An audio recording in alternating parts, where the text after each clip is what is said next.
February 13th, the night before Valentine's Day. Dong-soo Park was standing on the rooftop terrace of his penthouse. The skyline was glittering in every direction. Music from a private gathering downstairs drifted up through the glass doors behind him. 50 of the most powerful business people on the East Coast were inside his home right now, drinking his wine, eating food prepared by his private chef, laughing at jokes they did not actually find funny because they wanted to stay in his good graces. But Dong-soo was not downstairs with his guests. He was up here, alone, holding his phone, staring at one contact name he had saved 3 months ago but never once had the nerve to call. Gloria. Just the name on his screen made his chest tight. Dong-soo had rehearsed this moment 11 times this week. He had planned what he would say. He had practiced his tone in the bathroom mirror this morning, which was something he would deny under oath if anyone ever asked. He had even asked his head of security, Yi-won, what women liked to hear when a man called them for the first time. Yi-won had stared at him for 6 seconds and then said, "You are asking the wrong person. I have been divorced twice." So that was not helpful. The thing was, Dong-soo Park did not rehearse things. He was the CEO of Park Capital Group, a Korean-American empire that spanned luxury real estate, tech investments, and high-end hospitality across the entire East Coast. He walked into boardrooms, and people stood up before he opened his mouth. He walked into restaurants, and the host skipped the wait list without being asked. Women sent flowers to his office. Actual models had slid into his DMs, with messages that left very little to the imagination. His face had been on the cover of Forbes 30 Under 30. GQ had named him one of their most eligible bachelors 2 years running. A fan account on Instagram posted photos of him leaving buildings, and those posts got more engagement than some celebrities. But Gloria Bennett made his palms sweat. He looked at her name on his screen one more time. He took a breath. He pressed call.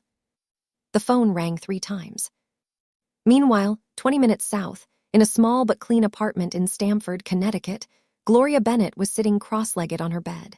She was painting her toenails a shade of wine red that the bottle called Main Character Energy.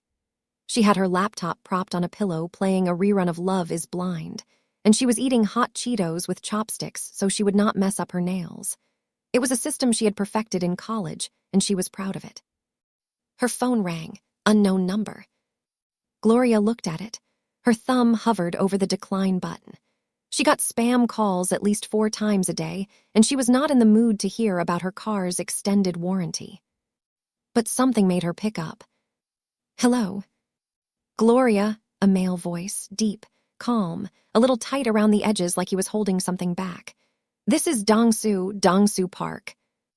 Gloria's hand froze mid-Cheeto. There was a pause that lasted about 2 full seconds, but felt like 30.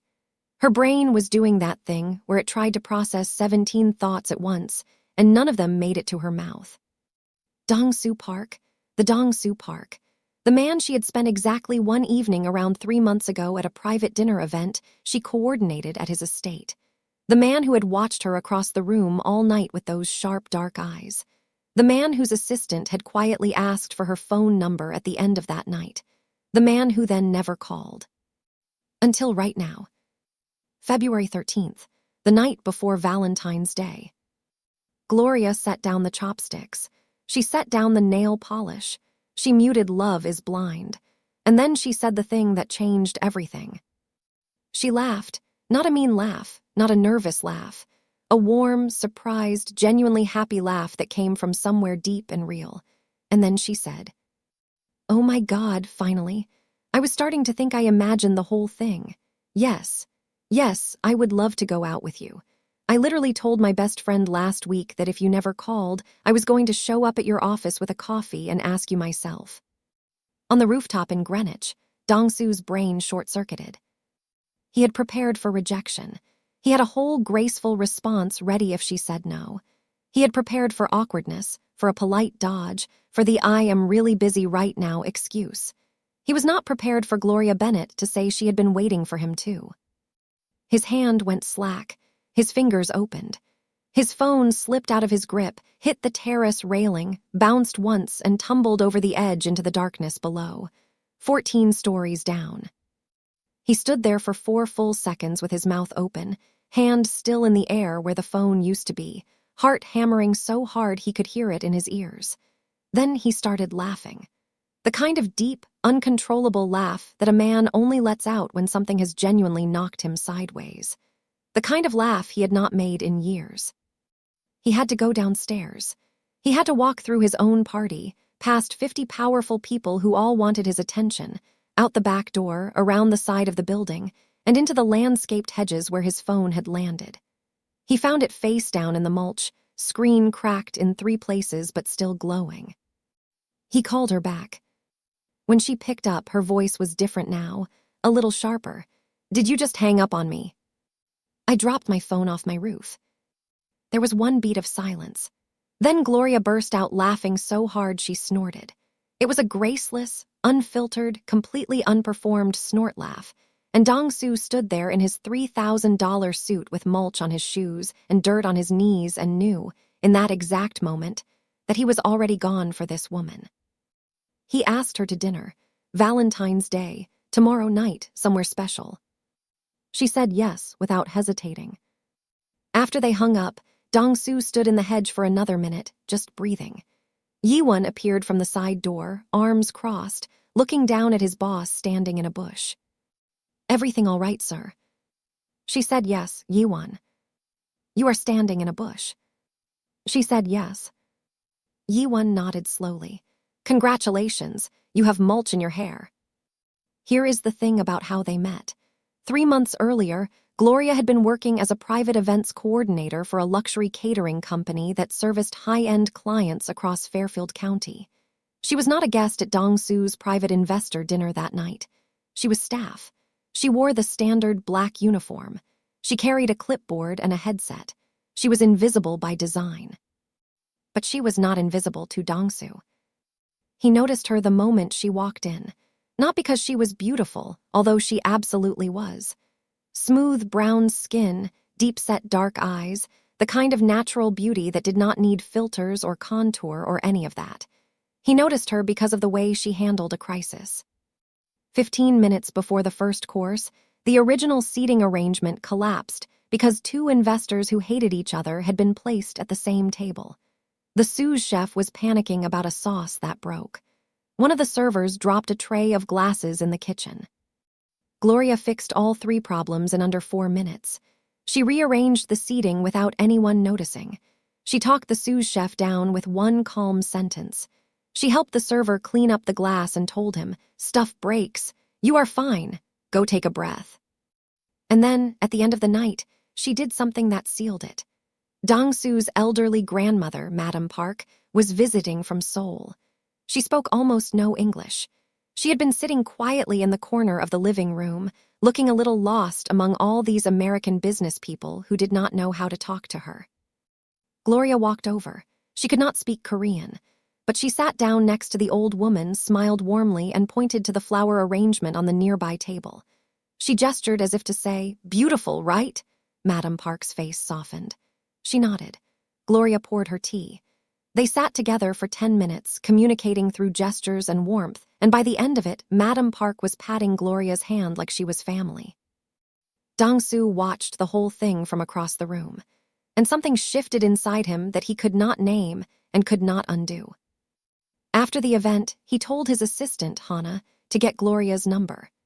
Hana, a sharp Korean woman who had worked for Dong-soo for 5 years and had never once seen him distracted by anyone, raised an eyebrow. "You have never asked me to get a woman's number." "I have never needed to." "You clearly need to now." He got the number, and then he sat on it for 3 months, because for the first time in his adult life, Dong-soo Park, the man the media called the Korean Mafia Boss because of his old money family roots, his sharp jawline, his all-black wardrobe, and the 4-man security detail that followed him everywhere, was nervous about a woman. The Mafia Boss nickname was media-created nonsense. Dong-soo had never been involved in anything illegal. His father built the American branch of the Park business empire through legitimate investments, strategic partnerships, and decades of disciplined work. When his father passed away 5 years ago, Dong-soo took over and rebuilt the brand even cleaner. He was known for community investment. He funded after-school programs in Koreatown, Manhattan. He quietly covered medical bills for employees' families. His annual Lunar New Year block party in Flushing, Queens drew thousands of people, and he personally served food alongside his staff. People did not fear Dong-soo. They respected him. They admired him. They genuinely liked him. That said, he was not soft. Cross him in business, and he would dismantle your company with a single phone call to the right people. Disrespect someone he cared about, and you would find every important door in the tri-state area permanently closed to you. He did not need to raise his voice. His silence was louder than most men's shouting. But with Gloria, all that composure disappeared. With Gloria, he was just a man standing in a bush with a cracked phone, hoping she would say yes. And she did. Now let me ask you something before we keep going. Have you ever waited so long to make a move on someone that, when you finally did, you almost could not handle the answer? If you know that feeling, please like the video and subscribe to this channel if you have. Valentine's Day morning. Dong-soo was standing in his massive walk-in closet, staring at 3 different outfits laid out on the island in the center of the room, and he could not decide. This was a man who made 8-figure business decisions without blinking. He once renegotiated a $200 million real estate deal over lunch and still had time to order dessert. But right now, standing in silk boxers at 10 in the morning, he could not pick a shirt. Yi-won was sitting on the couch in the bedroom, arms crossed, watching this unfold with the patience of a man who had seen everything. "You bought a building in Midtown Manhattan last month without thinking twice," Yi-won said. "You are panicking over a shirt." "It is not just a shirt," Dong-soo said. "It is the first thing she is going to see when I pick her up." "Then wear the black one. You always wear black. It is your whole personality." "That is the problem. I do not want to look like I did not try." Yi-won stared at him. "You own 47 black shirts." Dong-soo went with a dark navy cashmere sweater and tailored black trousers.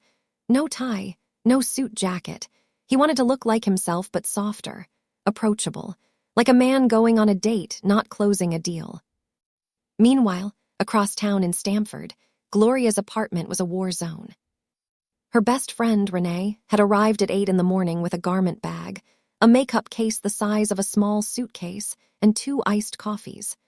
Renee was loud, opinionated, fiercely protective, and had been Gloria's ride-or-die since freshman year at Howard University. She was also losing her absolute mind. "Dong-soo Park," Renee said for the 11th time, packing Gloria's small bedroom. "The Dong-soo Park. Forbes list Dong-soo Park. GQ cover Dong-soo Park. You are going on a Valentine's Day date with that man, and you did not tell me until this morning." "I did not want to jinx it," Gloria said, sitting at her vanity mirror in a robe. "Jinx it? Girl, this is not a jinx situation. This is a red alert, all hands on deck, call your ancestors situation." Gloria smiled.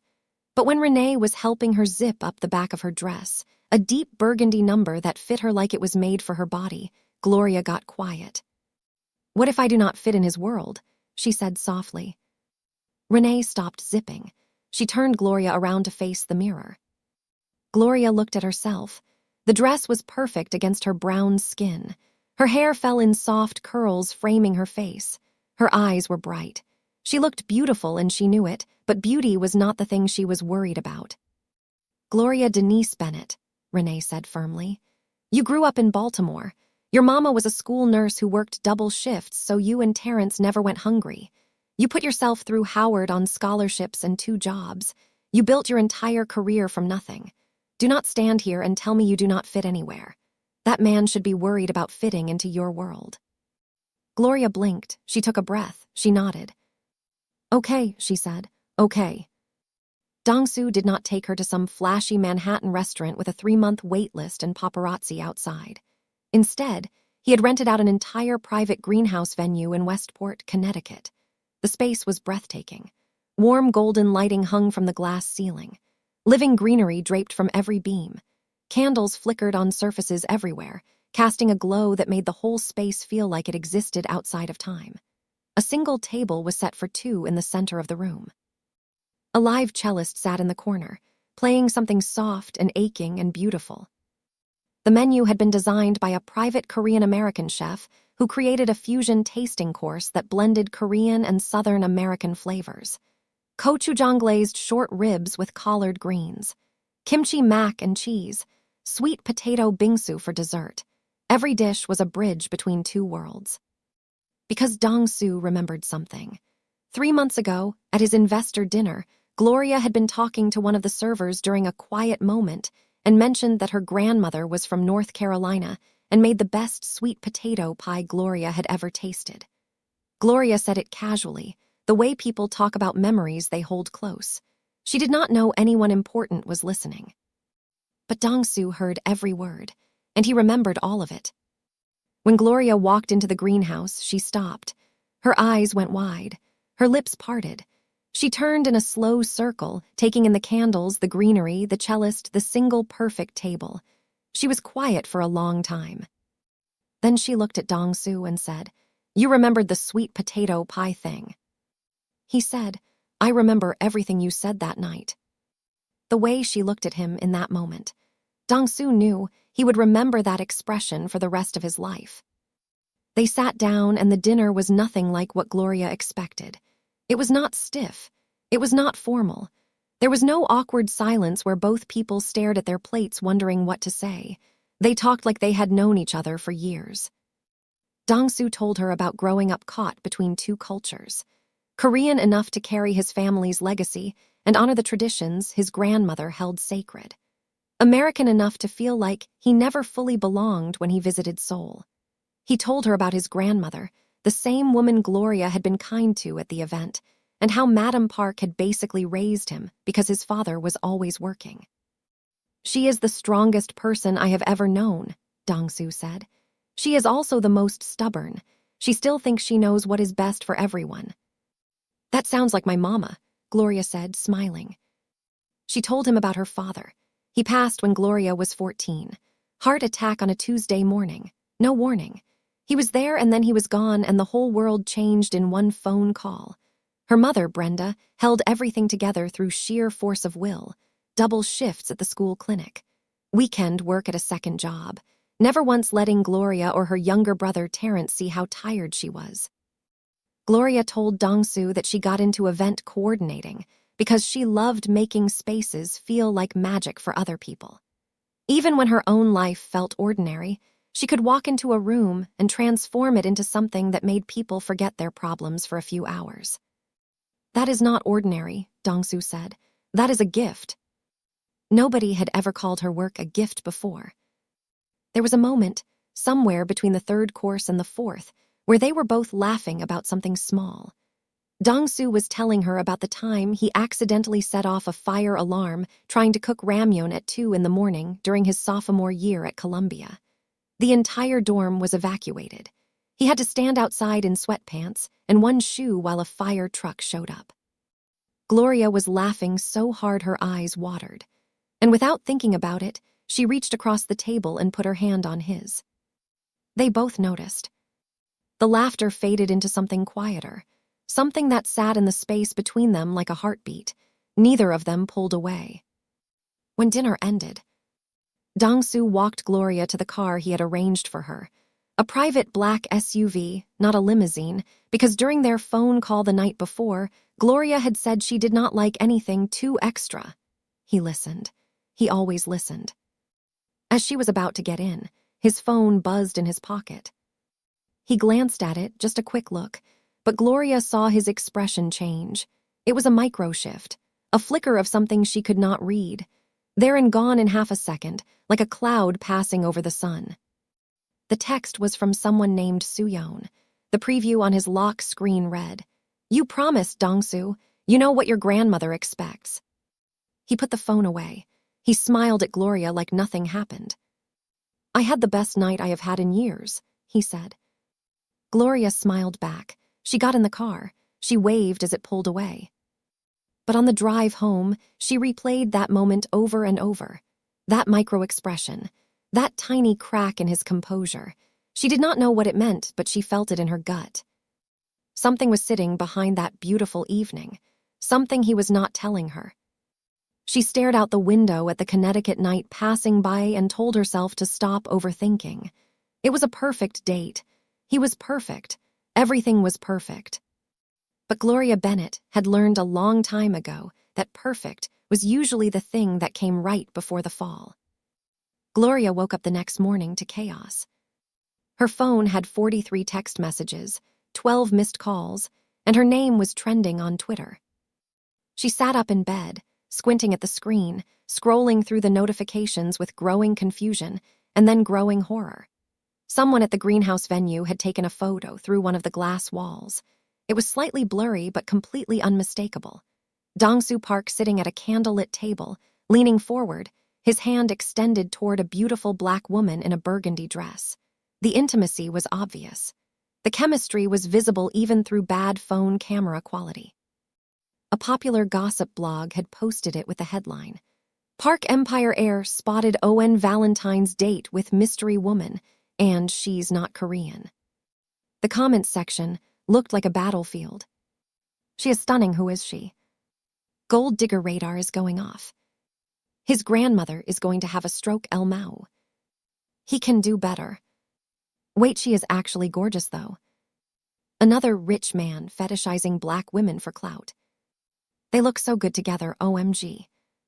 The cruelest comments came from a very specific corner of the internet, a fan base of women who had been publicly and aggressively obsessed with Dong-soo for years.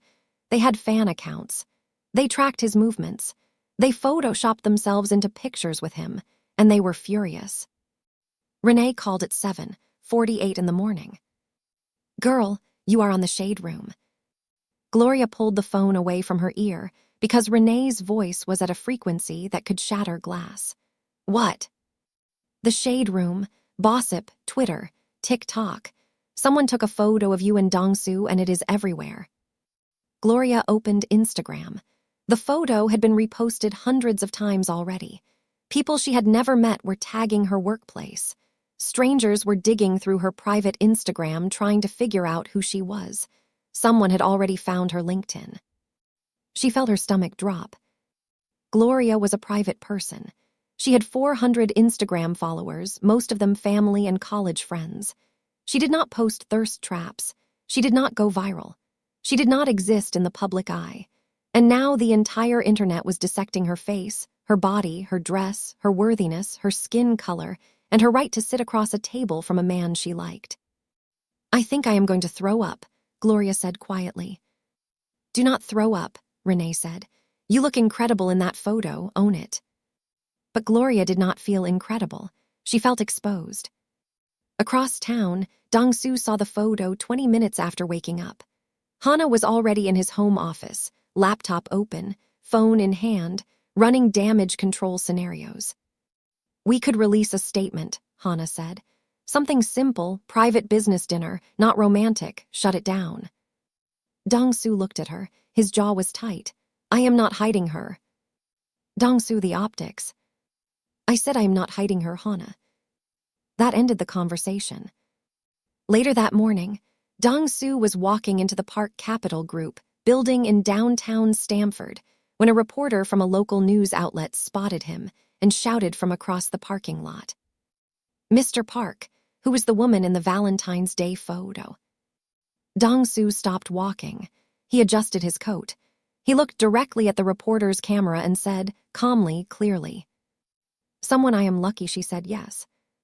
That clip went viral faster than the original photo. Now it was time to talk about Soo-yeon. Soo-yeon Choi was 29 years old. She was stunning in a sharp, polished, editorial way. High cheekbones, flawless skin. The kind of posture that came from a lifetime of being told to sit up straight and never show weakness. Her family ran a pharmaceutical empire based out of McLean, Virginia, one of the wealthiest cities in America. The Choi family and the Park family had been intertwined for decades. Business partnerships, social circles, family dinners on holidays. Soo-yeon and Dong-soo had known each other since they were children. There had always been an unspoken understanding, pushed primarily by Dong-soo's grandmother, that the two of them would eventually end up together. A strategic union, a merging of empires, a perfectly matched Korean power couple. Soo-yeon was not a villain. This is important to understand. She was not evil. She was not scheming in a dark room. She genuinely cared about Dong-soo. She had grown up believing they would be together because that was what both families always said. She had been patient. She had been loyal. She had turned down other men because she believed Dong-soo was her future. And now, she was watching a viral photo of the man. She considered hers holding hands with a woman she had never seen before. She called Dong-soo that afternoon. Her voice was calm, controlled, too controlled. "Your grandmother called me this morning," she said. "She saw the photo. She is flying in from Seoul." Dong-soo closed his eyes. When his grandmother got involved, things did not just get complicated. They became war. Gloria, meanwhile, was trying to survive her workday. A colleague at the catering company had recognized her in the photo, and within an hour the entire office knew. People were whispering. Some were supportive. Most were just nosy. Her boss, a nervous, thin-shouldered man named Todd, pulled her into his office and closed the door. "Gloria," he said, not quite making eye contact, "I want you to know that we value you here, but our company services Park Capital Group events. They are one of our largest clients. I just need you to be careful about mixing personal and professional." Gloria sat in that chair and felt the walls of her life closing in from every direction. That night, she texted Dong-soo, "That was a really beautiful night, but I think we might have a problem." His response came in 11 seconds. "The only problem is that I have not seen you again yet. Dinner tomorrow." Gloria read that text 3 times. She wanted to say yes. Every part of her was screaming yes, but she had been burned before. Her last relationship, a man named Corey who was charming and full of promises, had ended with Gloria realizing she was the only one actually showing up. Corey talked about the future like it was a movie he wanted to star in, but when it came to doing the hard, boring, real work of loving someone, he disappeared. She swore she would never fall too fast again. She swore she would protect herself. She typed back, "Let me think about it." Dong-soo stared at that message for a long time. He was not used to "let me think about it." He was used to immediate, enthusiastic yes. He was used to women rearranging their schedules, canceling plans, jumping at the chance. Gloria's hesitation did not push him away. It pulled him closer, because it told him something important about who she was. She was not chasing his name. She was not dazzled by the money. She was a woman who had been hurt before and was taking her time. He could respect that, even if it drove him crazy. 3 days after Valentine's Day, a private jet from Seoul landed at Westchester County Airport. Madam Park, born Park Soon-hee, stepped off the plane wearing a perfectly tailored charcoal coat and a facial expression that could have frozen the Long Island Sound solid. She was 78 years old. She stood barely 5 feet tall. She weighed maybe 100 pounds, and she was the single most formidable person Dong-soo had ever known. Madam Park had built the original Park family fortune in South Korea during an era when women in Korean business were told to stay quiet and pour tea. She did not stay quiet. She poured tea, and then she bought the tea company, and then she bought the building the tea company was in. She survived loss, betrayal, economic collapse, and the death of her only son. She walked with a cane, not because she needed it, but because she liked tapping it on the floor when she was making a point. Every tap was punctuation.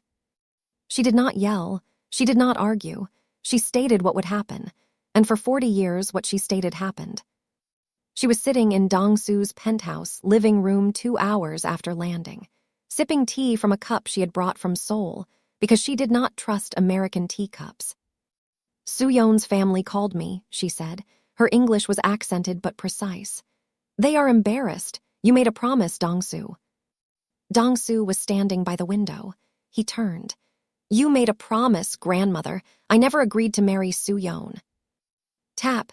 The cane hit the marble floor once. "Your father understood duty." It was the one card that always worked. Dong-soo's dead father.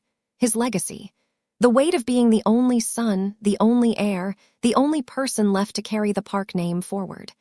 Madam Park wielded that card like a blade, and she knew exactly where to put it.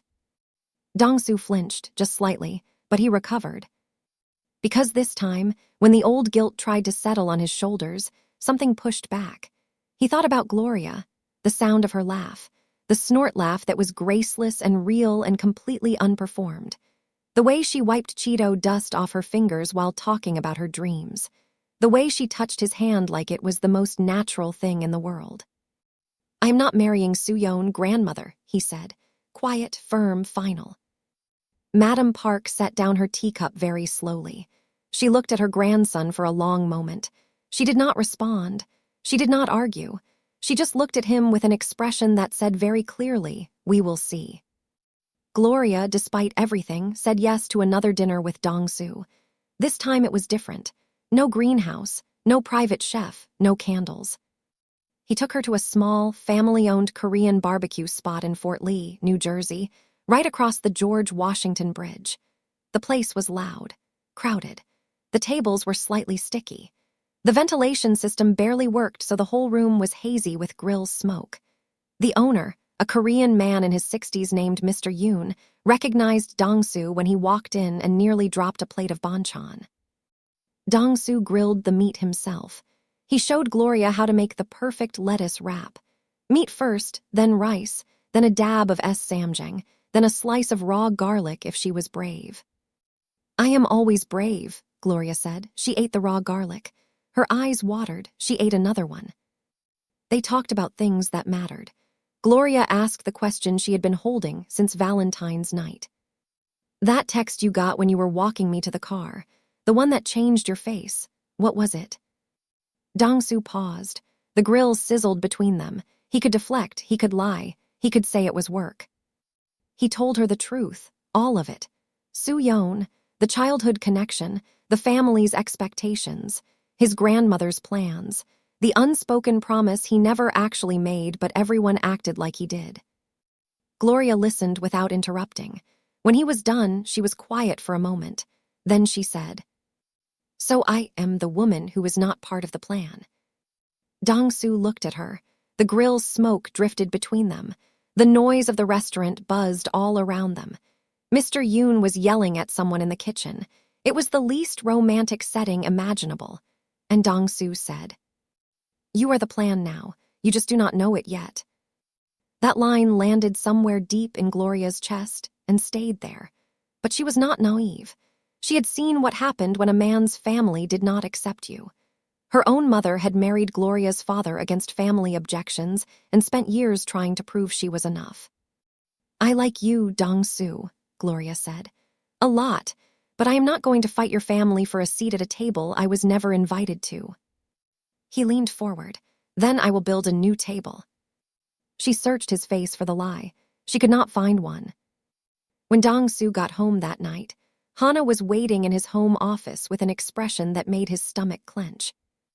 "Your grandmother made some calls today," Hana said. "What kind of calls?"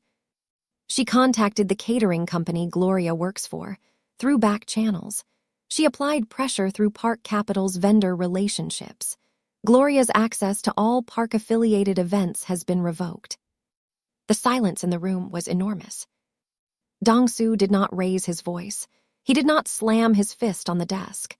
He went very, very still, and that stillness was more frightening than any explosion would have been. He picked up his phone and called his grandmother's guest, suite one floor below. "If you touch her career," he said, and his voice was so calm it barely sounded human, "you lose me, not for a month, not for a year, permanently. I will walk away from Park Capital, from this family, from everything, and I will not look back. Are we clear?" Madam Park was silent on the other end. 5 seconds, 10. She hung up without a word. Within a week, the damage was done. Gloria noticed it at work first. 3 major events she had been coordinating were quietly reassigned to other team members. Her schedule, which was normally packed, suddenly had gaps. When she asked Todd about it, he mumbled something about client preferences and restructuring priorities and would not look her in the eye. She checked the client list. Every account she had lost was connected to Park Capital Group. She called Renee that night. His grandmother is trying to suffocate my career. Then we fight back, Renee said immediately. But Gloria did not want war. She wanted to work. She wanted her life to stay her own. She had built everything she had from scratch, from Baltimore to Howard to here, and the idea that someone could take it apart with a few phone calls made her feel something she had not felt since she was 14 years old standing at her father's funeral. Powerless. She told Dong-soo what was happening. She kept her voice steady. She did not cry. She laid out the facts like she was presenting a case.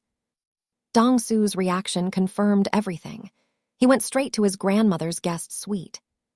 The conversation that followed was conducted the way difficult conversations in Korean families often are, with layers, with respect for hierarchy built into every sentence, with the real meaning buried under the formal words. But underneath the surface, it was a battlefield. "I am protecting this family," Madam Park said. "That is what I have always done." "You are punishing an innocent woman because she is not who you picked," Dong-soo said. "I am guiding you, as I guided your father."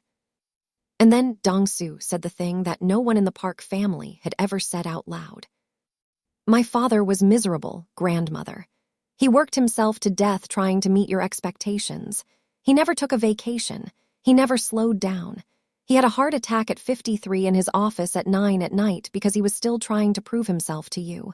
I will not repeat his life." The words hung in the air like smoke from a fire. Madam Park's eyes filled, not with sadness, with shock. She had spent 40 years building, protecting, controlling, and no one, not once, had ever held up a mirror and shown her the cost. She was the architect of an empire, and her grandson had just told her the foundation was his father's broken body. She said nothing. She stood up. She walked out of the room. Her cane did not tap once. 2 days later, Soo-yeon flew from McLean, Virginia to Greenwich. She did not come to fight. She came composed, poised, and dignified. She arrived at Dong-soo's office unannounced, and his assistant showed her in because Hana knew better than to turn away a Choi. Soo-yeon sat across from Dong-soo's desk. She did not make small talk. She said, "I am not going to beg you. I have too much pride for that. But I need you to look me in the eye and tell me that everything our families expected, everything we grew up believing, means nothing to you." Dong-soo looked at her. He respected Soo-yeon. He always had. She was brilliant, elegant, and she had never been cruel to him.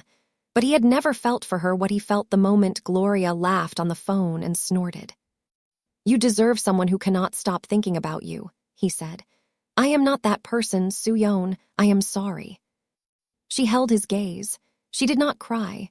Her composure was immaculate, but her voice cracked on one word when she said, "Okay." She stood. She walked to the door. She turned back once like she might say something else, and then decided not to. She left. In the elevator going down, alone, she let one tear fall. She wiped it before the doors opened, and her face was perfect when she stepped into the lobby. But that night, Soo-yeon's hurt turned into something else. She was at a private dinner in a penthouse in Manhattan with her family and several elite Korean-American socialites. Someone brought up the viral Valentine's Day photo. Someone, a sharp-tongued woman named Min-jae, made a comment about Dong-soo lowering himself. Soo-yeon could have shut it down. She could have said something. She could have defended Gloria or at least changed the subject. Instead, she said nothing. She let the ugly comment hang in the air like it was acceptable, and her silence was permission. Min-jae, emboldened, took a group photo at the dinner and posted it on Instagram with the caption, "Some things are just tradition for a reason." Everyone knew what it meant. It was a direct shot at Gloria. It went semi-viral in certain circles. Gloria saw it because Renee screenshotted it and sent it with 17 angry face emojis and a voice note that was 90% profanity. Gloria stared at the post for a long time. It was not the cruelty that hurt. She had dealt with cruelty before. It was the realization that the fight was not just one old woman with a cane. It was an entire world that had already decided she did not belong. She texted Dong-soo that night. "I need some space, not a breakup, just air. I need to figure out if being with you is going to cost me everything I built." Dong-soo read that message and felt the ground shift under his feet. He respected her request. He did not call. He did not push. He did not show up at her apartment with flowers and declarations. But that night, alone in his penthouse, he sat in the dark for 2 hours. No phone, no music, just silence. And for the first time since his father's funeral, he felt genuinely afraid of losing something that no amount of money or power or strategy could get back. 2 weeks of silence. It was the longest 2 weeks of both their lives. Gloria threw herself into work, or what was left of it. 4 major accounts were gone. Her income dropped. She started quietly reaching out to other catering companies in the area, but the luxury events world in Fairfield County and the New York metropolitan area was small. The park name cast a long shadow, and people were afraid to hire someone who might come with complications. Her brother Terrence called from Baltimore. He was 24, finishing his graduate program at Johns Hopkins, and he had that protective edge that younger brothers sometimes carried even harder than older ones. "I looked this guy up," Terrence said. "He is either the best thing that ever happened to you or the worst. There is no middle ground with somebody like him." "That is exactly what scares me, Terrence." "So what are you going to do?" Gloria did not have an answer. Dong-soo, meanwhile, was barely functioning. Yi-won noticed first. Dong-soo was distracted in meetings. He snapped at people he never snapped at, then apologized immediately, which was somehow worse because it meant he knew he was not himself. He went to the boxing gym every night after work and hit the heavy bag until his knuckles were raw. His trainer told him to ease up. He did not ease up. Hana noticed too. She had been his assistant for 5 years, and she had never seen him like this.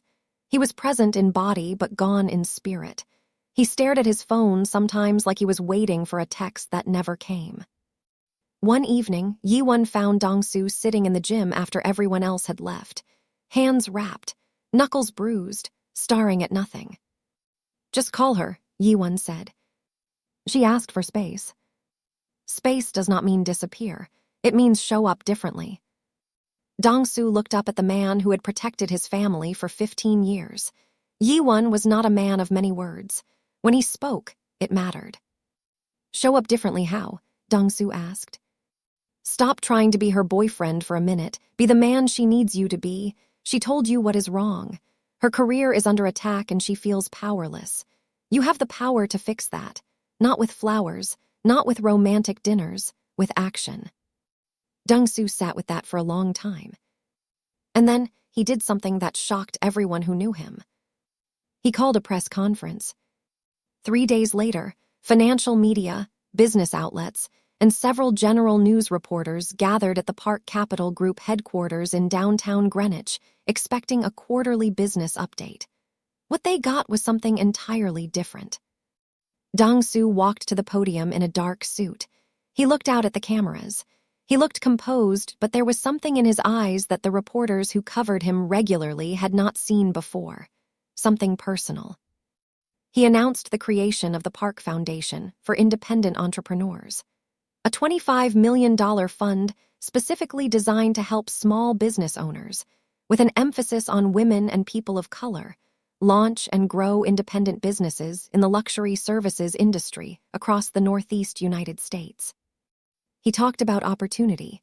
He talked about how talent should not be dependent on one powerful client's approval. He talked about how no person should ever be professionally punished because of someone else's personal agenda. Then he announced a structural change to Park Capital Group's vendor contracts. Going forward, no single client relationship would give Park Capital undue influence over any vendor's internal staffing or personnel decisions. There would be independent oversight. There would be transparency. He said it directly into the camera. No person should ever lose their livelihood because of someone else's personal agenda. Not under my name, not ever. He did not mention Gloria. Not once. Her name did not appear in any of the materials. But every single person in his inner circle, every business reporter who had followed the Valentine's Day story, every person who understood the context, knew exactly what this was. It was a declaration, and it was aimed in 2 directions, outward at the world, and inward at his grandmother, who was watching from the guest suite 1 floor below, teacup frozen halfway to her lips. Madam Park stared at the television screen for a very long time after the press conference ended. She did not move. She did not call anyone. She just sat. Gloria was at her apartment when Renee called her for the second time that month at a volume that could shatter windows. "Turn ON CNBC, right now." Gloria turned it on. She watched the replay of the press conference. She watched Dong-soo talk about equity and fairness and protecting people's right to build their own lives without fear. She watched him not say her name, but felt every single word land on her like hands on her face. She started crying, not sad tears, not frustrated tears, overwhelmed tears, the kind that come when someone fights for you in a way you never expected and never asked for and never knew you needed. Her mother called from Baltimore. "Baby, is that your young man on television?" "Yes, Mama. He just spent $25 million to make a point about you without even saying your name."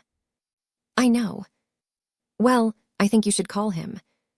Gloria picked up her phone. She typed one word and sent it. "Dinner." Dong-soo saw the text in 4 seconds because he had not put his phone down since the press conference ended. He responded, "Name the place." Gloria chose the spot this time.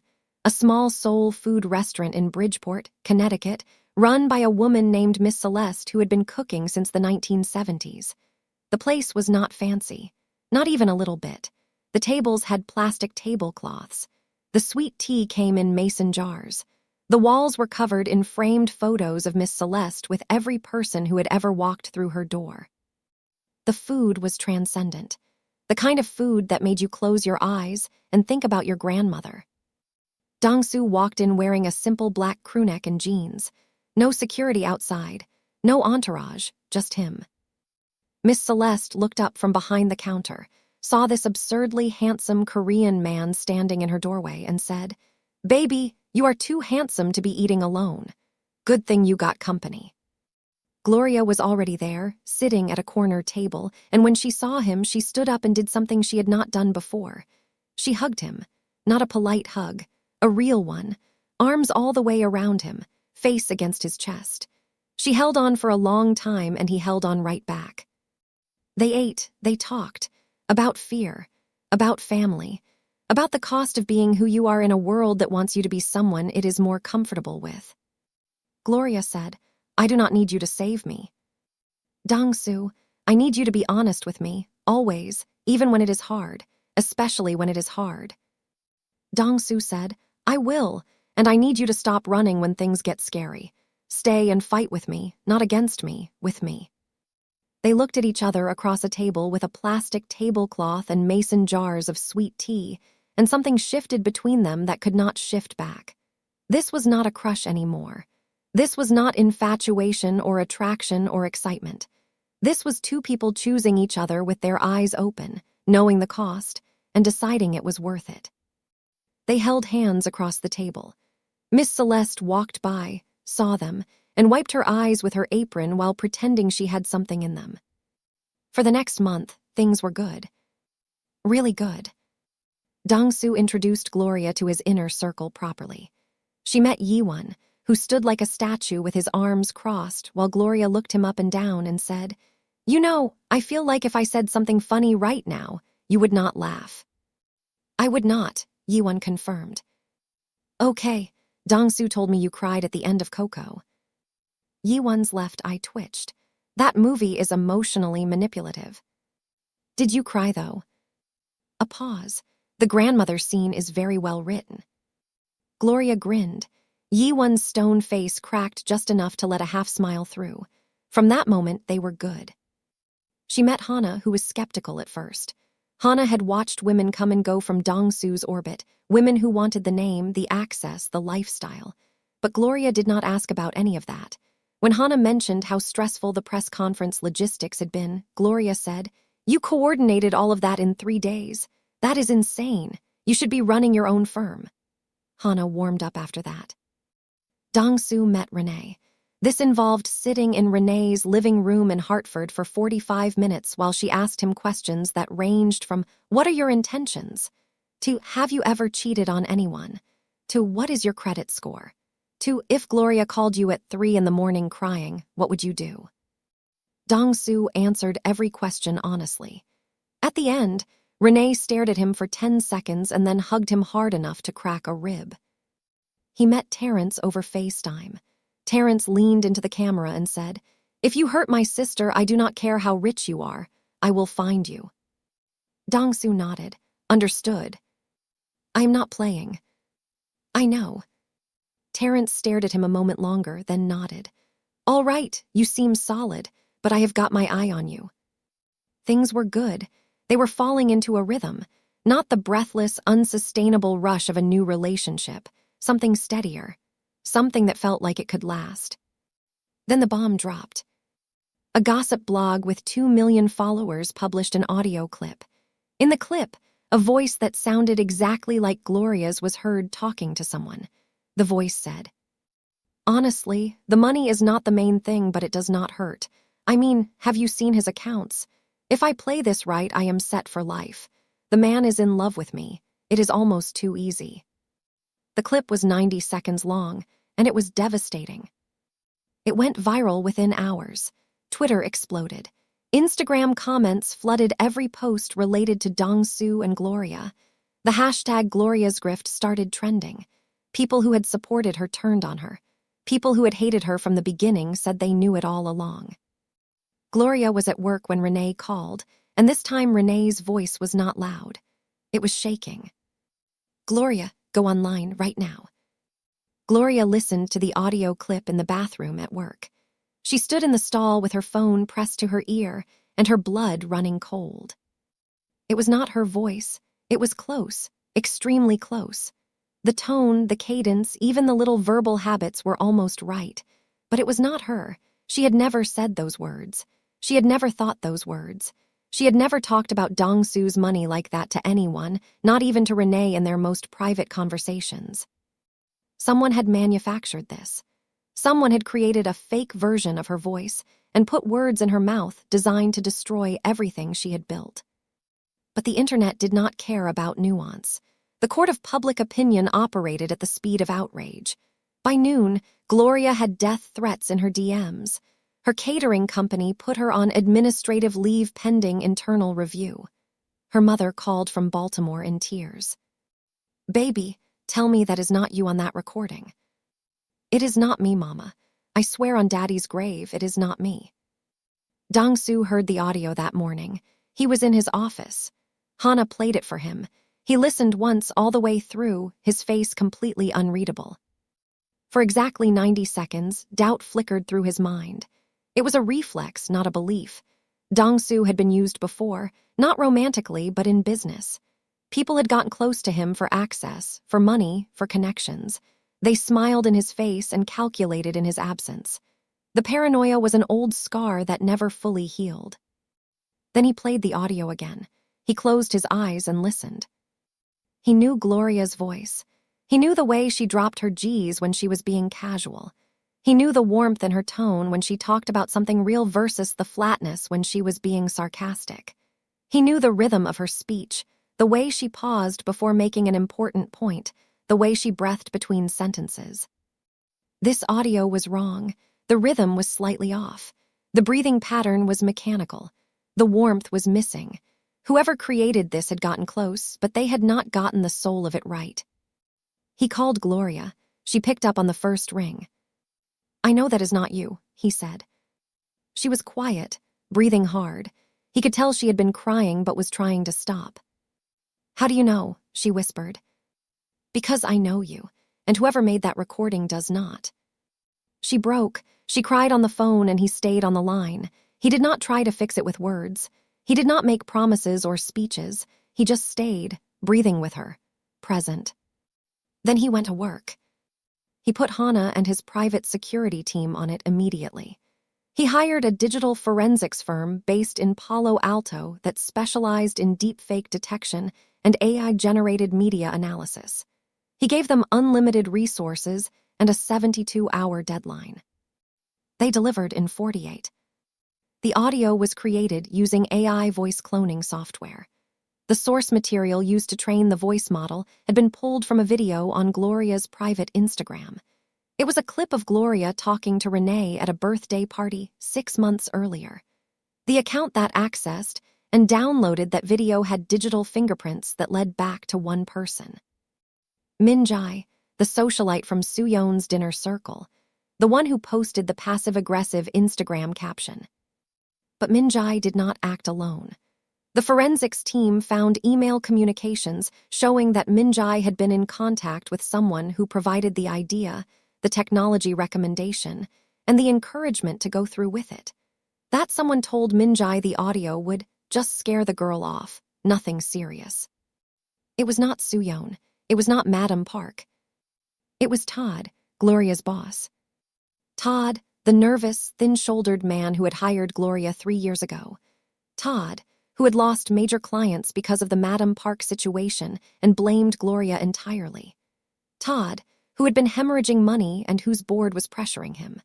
Todd, who met Min Jae at a networking event 3 weeks earlier and saw an opportunity to solve his problem by getting rid of Gloria permanently.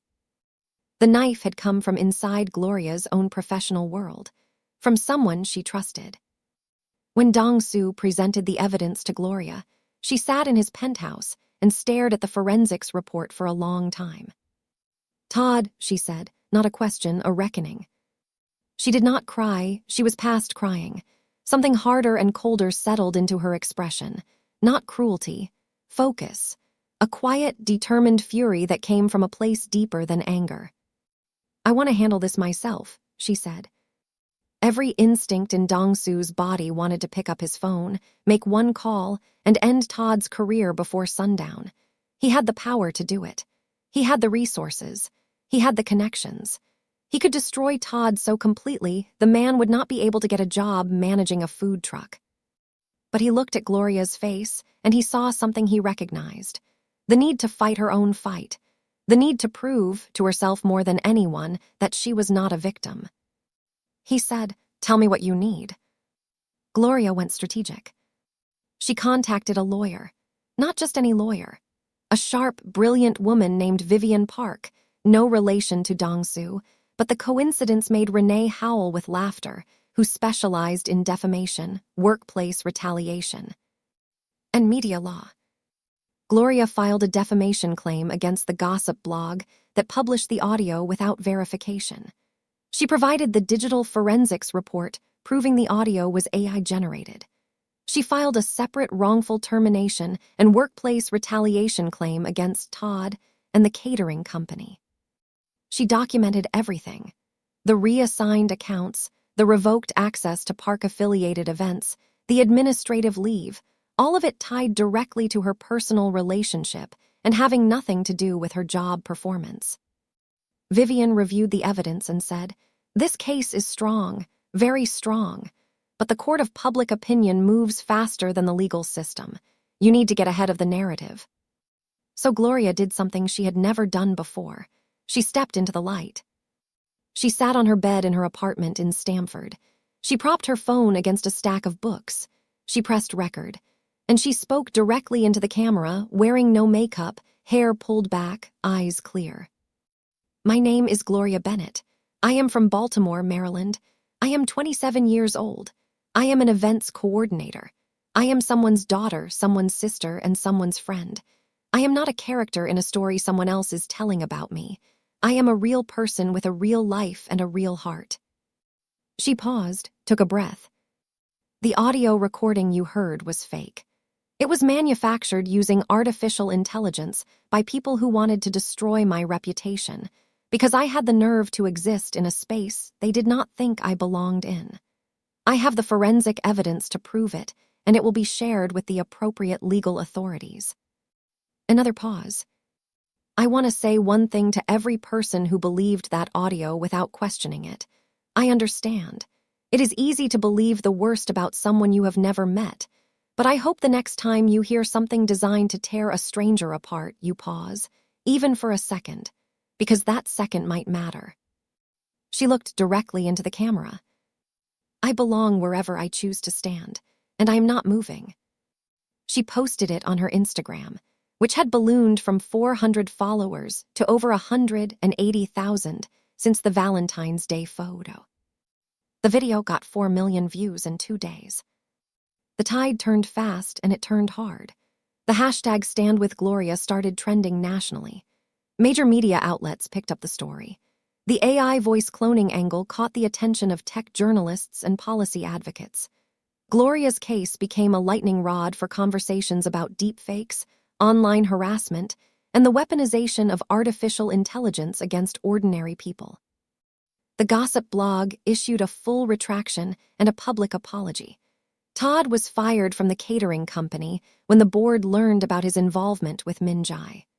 The board released a statement distancing the company from his actions and offering Gloria her position back with a formal apology and back pay. Gloria declined the position. Min Jae was exposed publicly when the forensics report was covered by multiple outlets.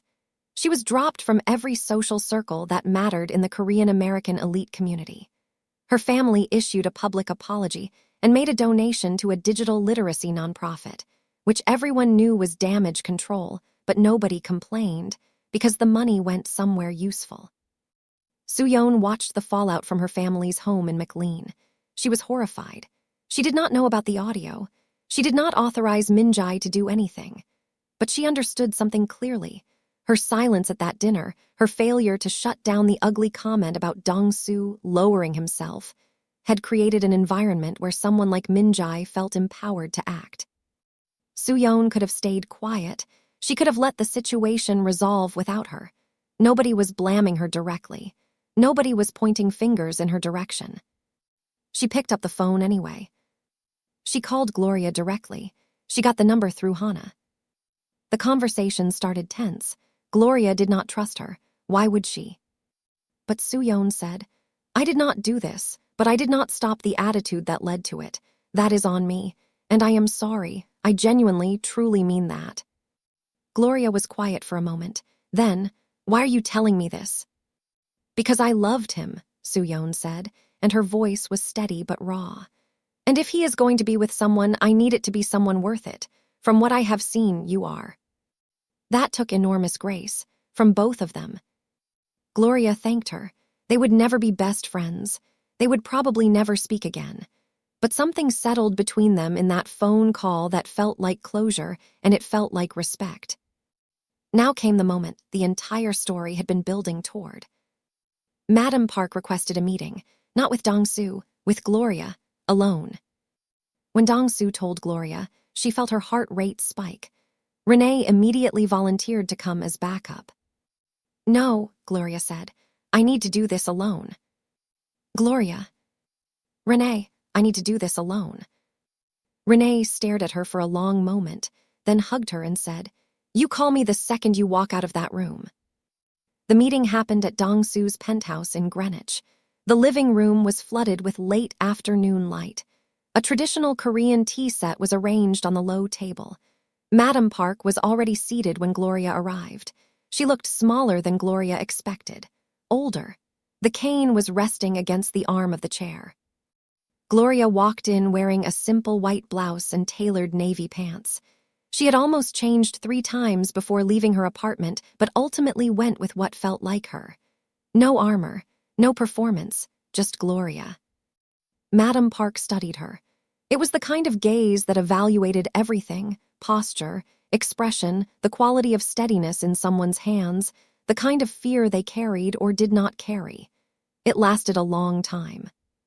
Then Madam Park spoke. Her English was slower now, more deliberate, like she was choosing each word and placing it carefully. "My husband died when I was 34 years old. I had 1 son.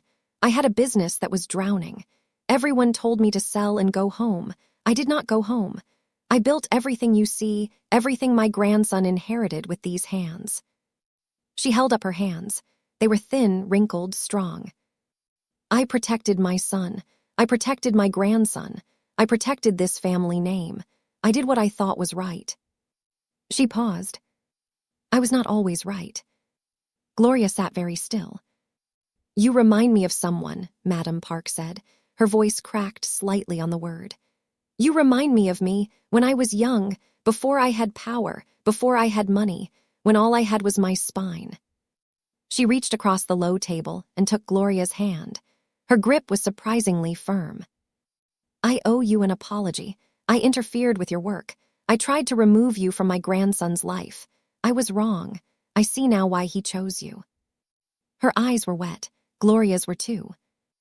"You do not need the Park name," Madam Park said. "That is exactly why you deserve to carry it." Gloria held the old woman's hand and tears rolled down both their faces. Two women from completely different worlds, different generations, different continents, different everything, sitting in a penthouse in Greenwich, Connecticut, holding hands and recognizing something in each other that transcended all the differences. They talked for another hour after that. Madam Park showed Gloria photos on her phone, old family pictures from Seoul, Dong-soo as a little boy in a tiny suit at his grandfather's memorial, his father as a young man, handsome and serious, Madam Park as a young woman, sharp-eyed and fierce, standing in front of the first building she ever bought. "He looks like his father," Madam Park said, pointing at a photo of young Dong-soo. "He acts like you," Gloria said. Madam Park smiled, a real smile, the first one Gloria had seen from her. When Dong-soo came home that evening, he walked into his living room and found his grandmother and Gloria sitting together on the couch, laughing about something while looking at old photos. There was a half-empty pot of tea between them and a plate of Korean rice cakes that Madam Park had apparently ordered from a shop in Flushing. Dong-soo stopped in the doorway. He did not say anything. He could not. His throat was too tight. He turned around, walked into the hallway, pressed his back against the wall, and exhaled a breath he felt like he had been holding for months. His eyes burned. Yi-won was standing at the end of the hallway, on guard as always. He saw Dong-soo's face. He said nothing. He just nodded once, one man acknowledging another man's relief. 6 months later, summer. Gloria stood in the middle of a transformed event space in Hoboken, New Jersey, directing her team with a headset on and a clipboard in hand. Flowers were going up on the archways. Lighting rigs were being adjusted. A DJ was doing a sound check in the corner. The catering team was doing final prep in the kitchen. This was the launch party for a major tech startup, and it was Gloria's first big client, not as an employee of someone else's company, as the founder and owner of Bennett & Co., her own independent events firm. She had launched it 3 months earlier with seed funding from the Park Foundation for independent entrepreneurs. She applied through the regular process. She was vetted by a third-party selection committee. She was approved on merit. Dong-soo recused himself entirely from the decision and did not even know she had been selected until the committee notified both of them on the same day. When Gloria called to tell him, he said, "I know. Hana just told me. I am proud of you. You did not pull any strings. I did not even know you applied." "Really? Really? You did this yourself, Gloria?" She smiled at the phone. "I know, I just wanted to hear you say it." Bennett & Co. was already building a reputation. Word of mouth in the luxury events world moved fast, and Gloria's combination of flawless execution, creative vision, and the kind of calm under-pressure energy that could not be taught made her a sought-after name.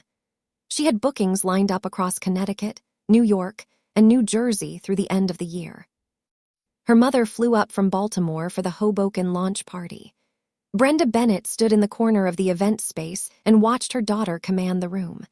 Watched her give instructions, solve problems, laugh with her team, adjust a centerpiece with her own hands when it was not quite right. Brenda leaned over to Renee, who was standing next to her holding a glass of sparkling water. "She looks like her father," Brenda whispered. "He had that same fire." Renee nodded. "Yes, ma'am, she does." Dong-soo and Gloria were solid. Not in the fairy tale, everything is perfect way. In the real way. The way that included arguments and compromises and learning each other's rough edges. Dong-soo worked too much. It was in his DNA. Gloria had to learn how to say, "Put the phone down, I am talking to you," without feeling like she was being demanding. Dong-soo had to learn that Gloria saying that was not an attack, it was love. Gloria was stubborn about accepting help. She would struggle with something for hours before admitting she needed assistance. Dong-soo had to learn not to swoop in and fix things she had not asked him to fix. He had to learn that offering support and taking over were not the same thing. They fought fair. They communicated even when it was uncomfortable. They apologized when they were wrong and did not keep score. Dong-soo had dinner with Gloria's mother during one of Brenda's visits. They sat in Gloria's apartment, which was bigger now because Gloria had moved to a nicer place in Norwalk and Brenda cooked. Real Baltimore cooking. Crab cakes, cornbread, green beans that had been in the pot for hours the way God intended. Brenda looked at Dong-soo across the table with that look that mothers have, the one that sees everything. "What are your intentions with my daughter?" she asked. Not aggressive, not hostile, just direct, Baltimore direct. Dong-soo set down his fork. He looked at Brenda and said, "I intend to spend the rest of my life making sure she never questions whether she is enough. Because she is more than enough. She always has been." Brenda studied him for a long moment. Then she passed him the cornbread. "All right then." Dong-soo ate 4 pieces of cornbread. He told Brenda it was the best he had ever had. Brenda told him he could come back anytime. February 14th, 1 year to the day since that first phone call. Dong-soo did not plan a public proposal. He did not rent out a stadium or hire a flash mob or arrange a skywriter. He knew Gloria. He knew that what she valued most was realness, presence, showing up as yourself without performance. He took her back to Mr. Yoon's Korean barbecue spot in Fort Lee, New Jersey. Same restaurant, same table. Mr. Yoon saw them come in and broke into the biggest grin anyone had ever seen on his face. Dong-soo grilled the meat himself. They made Sam wraps. Gloria handled the raw garlic without flinching, and Dong-soo told her he loved that about her, and she said, "You love that I eat raw garlic." And he said, "I love that nothing scares you." After dinner, they walked along the Hudson River waterfront. The Manhattan skyline blazed across the water. It was February, and the cold was sharp enough to bite, but neither of them suggested going inside. Dong-soo stopped walking. Gloria stopped too. She looked at him. He had that expression again. The one she saw the very first time on Valentine's night a year ago. That micro-shift. But this time she could read it. This time she knew what it was. He was terrified. He pulled a small velvet box from his coat pocket. He opened it. Inside was not a massive diamond. It was a custom ring. A simple gold band with a small, perfect sapphire at the center, Gloria's birthstone, flanked by 2 tiny stones. One jade for his Korean heritage, one garnet, her father's birthstone. He did not get on one knee. He stood face to face with her and held the ring between them and said, "1 year ago, I called you and dropped my phone off a roof because you made me forget how to hold things. You have been making me drop everything I thought I knew ever since. I do not want to build an empire anymore, Gloria.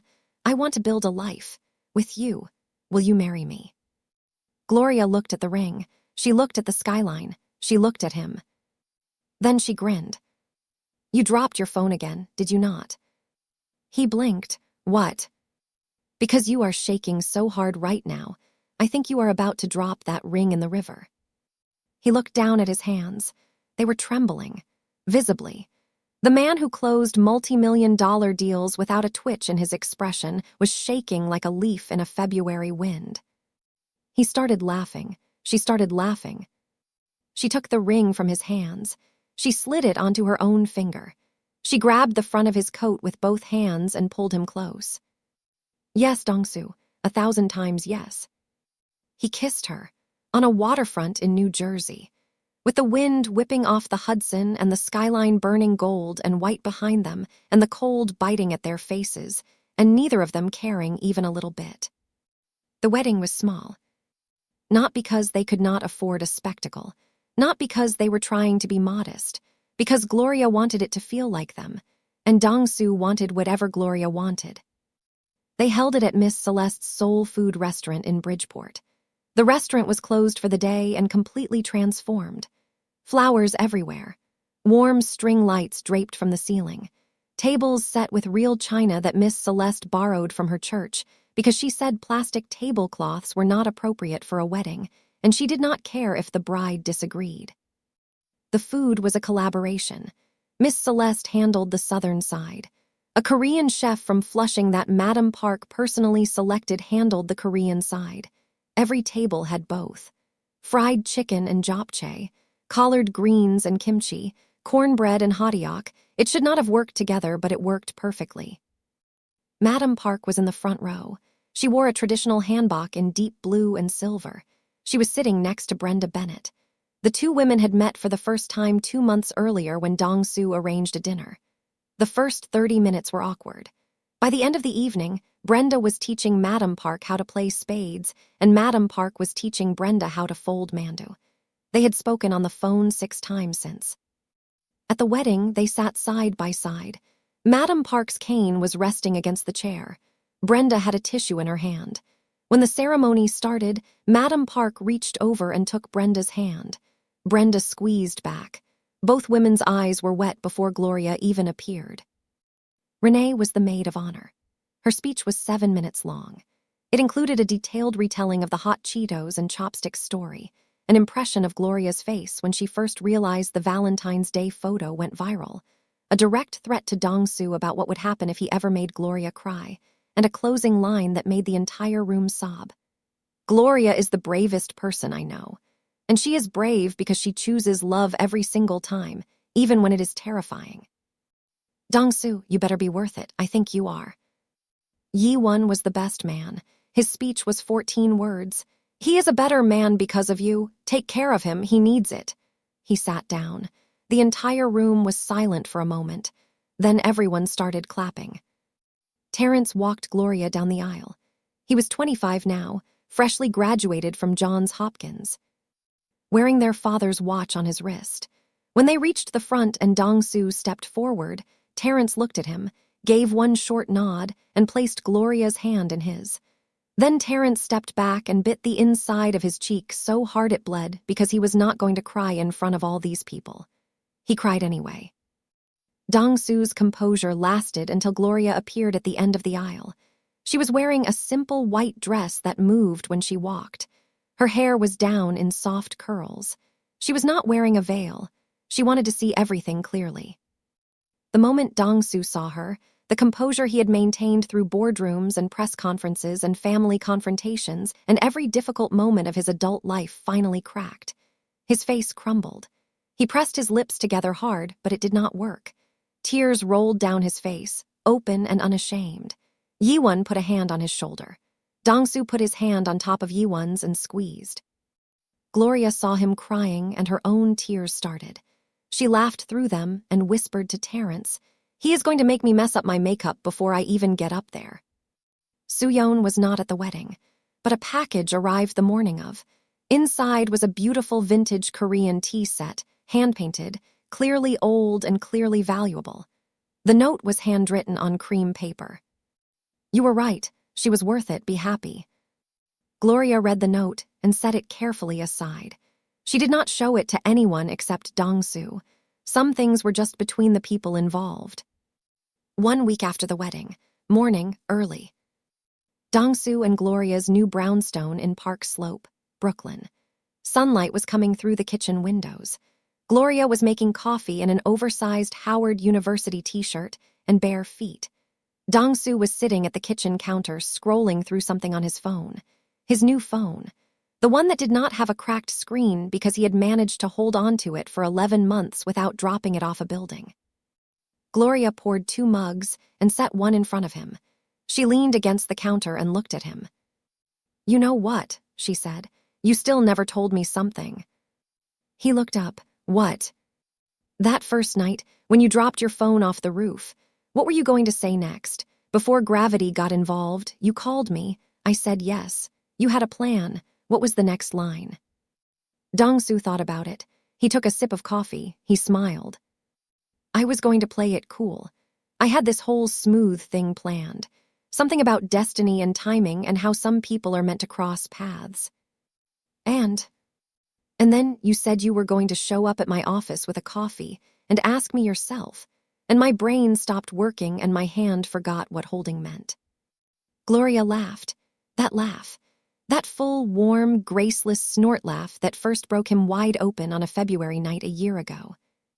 Dong-soo set his phone down gently on the counter. He looked at her. He looked at the sunlight on her skin. He looked at the Howard t-shirt and the bare feet and the coffee mug and the wedding ring on her finger. He said quietly, smiling, "Best phone I ever broke." Gloria threw a dish towel at his face. He caught it. They were both laughing. The coffee was brewing. The morning light filled the kitchen. The brownstone was theirs. The life was theirs. Everything that came before, the fear, the pressure, the betrayal, the cruelty, the distance, the silence, all of it led here. To a kitchen in Brooklyn. To coffee and sunlight and laughter, and the sound of two people who chose each other when the whole world said they should not have. This is their life now. And it is just the beginning. And that is how a dropped phone call on the night before Valentine's Day turned into a love story that nobody saw coming. Not his family, not her doubters, not the internet, and definitely not that man Todd. If this story hit you in the chest, drop a comment right now and tell me what your favorite moment was. Was it the rooftop phone drop? The press conference? Madam Park's apology? That waterfront proposal? I know one of those scenes had you in your feelings. Like this video, share it with someone who needs to hear a love story that actually ends right, and subscribe if you are not already part of this family. I will see you in the next one.